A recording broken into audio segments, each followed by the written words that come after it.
A great personality. His personality is uncomparable in the present day political scenario.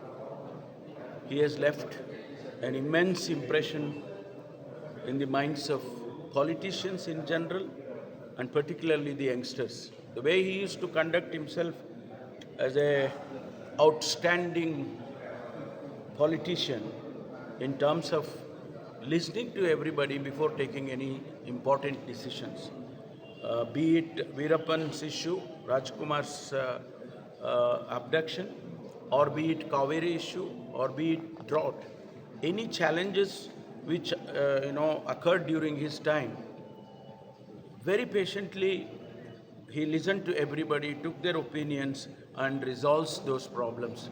And today in politics, we see people talking about somebody, colleagues or maybe opposition leaders or maybe somebody in politics, you're using all kinds of words. I have not come across anything like that from S.M. Krishna. He never used to utter a single word about anybody in terms of public domain.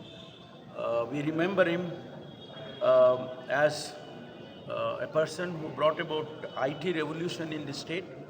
In fact, he is the one who took the Bengaluru, took Karnataka to the world, to the international level. And today what we see in IT revolution in Karnataka, in Bengaluru, the entire credit goes to him. Sir, I personally was very close to him. I worked with him as a party vice president when he was a president of the PCC. I worked with him as a colleague in the cabinet. I was looking after higher education, medical education, science and technology, and so on. He was very forthcoming in terms of advices. He would advise, anything related to public life, anything to do with farmers, students, laborers. He would advise certain things. I remember once we discussed about handing over this Telgi issue to CBI, and he asked me to raise this issue in the cabinet. There was no subject of that, and I raised that subject, and he said, "Look, Parmeshwar wants to say something. Could you everybody listen to it?" And then everybody listened to me, and then the discussion went on for more than half an hour. And finally, everybody contributed. And finally, they said, "Look, we have to hand it over to CBI." And he would very easily accept such suggestions in taking decisions.